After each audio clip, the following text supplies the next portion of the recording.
بلکہ کہ سارے لوگ جو کام کر رہے ہیں یہ سارے دین کے کام ہیں. سب کو جو ہے دین کے کاموں میں دین کا داعی سمجھے، دین کا کام کرنے والا سمجھے. ہر بندہ، ہمارے المیہ یہ ہے کہ جو ختم نبوت کا کام کرتا ہے وہ سمجھتا ہے میں ہی بس دین کا کام کر رہا ہوں. جو صحابہ اکرام کا دفاع کر رہا ہے وہ سمجھتا ہے میں ہی بس دین کا کام کر رہا ہوں. جو جہاد میں لگا ہوا ہے وہ کہتا ہے میں ہی دین کا کام کر رہا ہوں. جو تبلیغ میں لگا ہوا کہتا ہے میں ہی بس دین کا کام کر رہا ہوں. اور جو مدرسے میں درس تدریس کر رہا ہے، جمعہ بیان کر رہا ہے، پیری مریدی کر رہا ہے، کوئی بھی دین کا کام کر رہا ہے وہ کہتا ہے میں ہی دین کا کام کر رہا ہوں. یہ غلط سوچ ہے. یہ مولانا زکریا رحمۃ اللہ علیہ نے اس کا رد کیا ہے. بلکہ سارے دین کے کام ہیں. یہ سوچ. شیخ الحدیث مولانا زکریا رحمۃ اللہ علیہ کوئی عام انسان نہیں تھے. میں ایک بات آپ کو بتاؤں، اس زمانے میں ایک اللہ والے مدینہ شریف میں رہتے تھے. ان کو سرکار دو عالم صلی اللہ علیہ وسلم کی زیارت ہوئی. آپ صلی اللہ علیہ وسلم نے فرمایا جاؤ مولانا زکریا کو میرا سلام پیش کرو. اور وہ اللہ والے بھی بہت اللہ والے تھے، مدینہ سے باہر نکلتے نہیں تھے. اور یہ شیخ الحدیث رحمۃ اللہ علیہ بھی مدینہ شریف سے باہر نکلتے نہیں تھے. اور آپ نے ساری زندگی بات کی آخری مدینہ شریف میں گزاری. تو اب انہوں نے جو نبی صلی اللہ علیہ وسلم سے فرمایا کہ یا رسول اللہ، یہ اعزاز، یہ شرف ان کو کس وجہ سے ملا کہ آج وہ گنبد کے سائے میں بیٹھتے ہیں لیکن گنبد والے کا سلام آ گیا ہے. تو آپ صلی اللہ علیہ وسلم نے فرمایا اس کے دو کام مجھے بہت پسند ہیں. یہ میں اصل میں آپ کو بتانا چاہتا ہوں کہ کون سے دو کام ہیں، ہمیں وہ اختیار کرنے چاہیے. کہ شیخ الحدیث رحمۃ اللہ علیہ کے متعلق اب یہ خود نہیں خواب سنا رہے، یا تو لوگ خود آ کے اپنی کہاوتیں سنا رہے ہوتے ہیں، کرامتیں، کہ جی مجھے لوگ فون کرتے ہیں یا آتے ہیں جی میں خواب سنانا. میں نے کہا مجھے خواب نہ سناؤ، مجھے خواب آتے ہی نہیں ہیں، میں خود ہی نہیں دیکھتا خواب، اور نہ خوابوں کی دنیا میں رہتا ہوں. اور یہ خواب سننا بھی بیوقوفی ہے. لمبے لمبے اپنی کرامتیں سنا رہے ہوتے ہیں. اس لیے یاد رکھیں، اگر کوئی اچھی خواب آتا ہے تو آپ کو اللہ کی بشارت ہے، آپ تذکرے نہ کرتے پھریں. اب یہ شیخ الحدیث رحمۃ اللہ علیہ کو کتنی بار اللہ کے رسول صلی اللہ علیہ وسلم کی زیارت ہوئی، کبھی اپنے منہ سے خواب نہیں سنایا. لیکن دوسرا آ کے سنا رہا ہے کہ میں نے نبی صلی اللہ علیہ وسلم کو دیکھا کہ آپ کے متعلق یوں کہہ رہا ہے. یہ ایک بشارت ہوتی ہے، بڑی بشارت. اپنے خوابوں کو خود بیان کرنا مجمع میں لوگوں کے سامنے، یہ کوئی جو ہے ولایت نہیں ہے. تو کہا یا رسول اللہ، دو کام کون سے ہیں جن کی وجہ سے یہ شرف ملا؟ فرمایا ایک تو وہ جمعے کے بعد عصر تک مسجد میں بیٹھ کے مجھ پہ درود پڑھتا ہے. اور ہمارا کیا حال ہے؟ جمعے کو امام کہتا ہے السلام علیکم، دوسرا سلام کرتا نہیں، ہم بھاگ رہے ہوتے اور ادھر گھڑی دیکھ رہے ہوتے ہیں کب جمعہ ختم ہوگا. ہمیں جمعے کی اہمیت کا ہی نہیں پتا. ہمیں جمعے کے وقت دعاؤں، اب آپ لوگ کتنے بیٹھے ہیں آ کے، اب یہ عورتیں بیٹھی ہیں تعویذ لینے کے لیے، وظیفہ لینے کے لیے، یہی بات ہے نا. لیکن آپ وہ گھڑی چھوڑ دیتے ہیں جمعے کی جس میں آپ کی دعا رد ہی نہیں ہوتی. آپ یوں ہاتھ اٹھائیں گے آپ کا کام ہو جائے گا. وہ زیادہ بہتر ہے یا یوں مخلوق کے پاس جانا زیادہ بہتر ہے؟ آپ بتائیں. اصل خالق سے تعلق جوڑیں. فرمایا یہ جمعہ کے دن عصر تک مسجد سے باہر نہیں نکلتا، مجھ پہ درود پڑتا ہے. اور اس لیے اہتمام کیا کریں اس وقت کا. اور دوسرا فرمایا انہوں نے فضائل درود شریف لکھ کر امت کو میرے ساتھ جوڑ دیا ہے. فضائل درود شریف آپ کی کتاب ہے اور لاکھوں لوگ اس کو پڑھ کے درود شریف پہ آئے اور کروڑوں لوگ درود شریف پڑھ رہے ہیں. آپ کی کتب کو اللہ نے یہ شرف دیا ہے کہ آپ کی بہت سی کتب ہیں، بہت. ابو داؤد شریف کی شرح بھی آپ نے لکھی ہے، لیکن جو فضائل اعمال ہے وہ دنیا میں بہت مقبول ہوئی ہے. اس وقت اگر کہا جائے قرآن پاک کے بعد سب سے زیادہ پڑھی جانے والی کتاب کس کی ہے تو آپ کی کتب ہے. اور دنیا میں ہر لمحے کہیں نہ کہیں پڑھی جاتی ہیں، کہیں نہ کہیں اس کو سنا جاتا ہے، کہیں نہ کہیں جو ہے اس کو سمجھا جاتا ہے. اور دنیا میں کئی زبانوں میں ان کے ترجمے ہو چکے ہیں. تو آپ کو اللہ نے آخری جو شرف میں آپ کا بتا رہا ہوں، چونکہ پھل جو ہے اپنے درخت سے پہچانا جاتا ہے. تو میں حضرت مولانا شاہد صاحب رحمۃ اللہ علیہ کا ذکر کر رہا تھا. یہ اس درخت کے پھل ہیں جن کو شیخ الحدیث مولانا زکریا رحمۃ اللہ علیہ کہا جاتا ہے.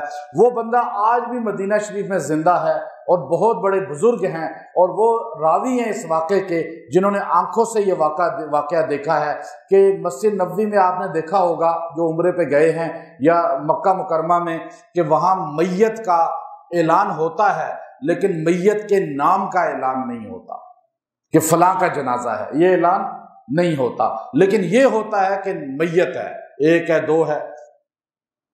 جب شیخ الحدیث مولانا زکریا رحمۃ اللہ علیہ کی وفات ہوتی ہے، صبح کے وقت ہوتی ہے، اب ظہر کو آپ کا جنازہ مسجد نبوی میں پڑھا جاتا ہے۔ آپ کی عادت مبارکہ تھی کہ آپ ویل چیئر پہ جب جاتے تھے، یہ بندہ بھی ویل چیئر چلاتا تھا حضرت کی، اور یہ آج بھی زندہ ہے اور مجھے پورا واقعہ خود سنا رہا ہے، اور بڑی شخصیت ہیں یہ اللہ والے۔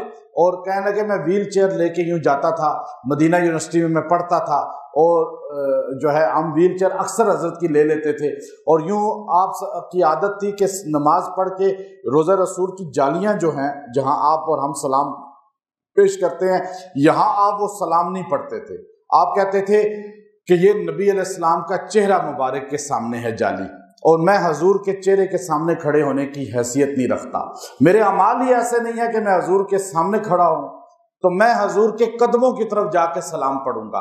ہمارے جتنے اللہ والے ہیں وہ آپ دیکھیں چھتریوں والا جو سین ہے، جہاں چھتریاں ہیں اس طرف بیٹھے رہتے ہیں، کیونکہ وہ قدمین کی طرف ہے، وہ پیروں کی طرف ہے، تو کہتے ہیں ہم وہ یوں ویل چیئر لے کے جاتے تھے، ہم باب جبرائیل سے اندر داخل ہوتے اور نبی صلی اللہ علیہ وسلم کے قدموں میں جا کے ویل چیئر کھڑی ان کی کر دیتے، تو یوں وہ درود و سلام پڑھتے رہتے تھے۔ کہتے ہیں جب بھی کہا حضرت آپ یہاں کیوں نہیں پڑھتے، یہی جملہ کہتے کہ میں اپنے اعمال نہیں پاتا کہ میں نبی صلی اللہ علیہ وسلم کے چہرے کے سامنے کھڑا ہوں۔ اور آج ہم دیکھیں، آج ہمارے اعمال دیکھیں، وہ بندہ جس نے ساری زندگی حدیث پہ محنت کی ہے، 6 براعظم کا شیخ الحدیث ہے، پوری دنیا کے اندر جس کی کتاب پڑھی جاتی ہیں، جن کی کتب پڑھی جاتی ہیں، عرب جن کو اپنا استاد مانتے ہیں، بڑے بڑے عرب ان سے پڑھنے کے لیے مدینہ شریف میں آتے تھے، اور آپ کی جب وفات ہوتی ہے تو مدینہ میں اعلان ہوتا ہے، مسجد نبوی میں اعلان ہوتا ہے ظہر کی نماز میں کہ شیخ الحدیث مولانا زکریا کا نماز جنازہ ہے، نام کا اعلان ہوتا ہے، اور اعلان کرنے والا شیخ عبد الرحمن الخزیفی جو آج مسجد نبوی کے امام ہیں وہ اعلان کرتے ہیں، اور نماز جنازہ وہ پڑھاتے ہیں، اور بہت بڑی تعداد جمع غفیر آپ کا نماز جنازہ پڑھتا ہے۔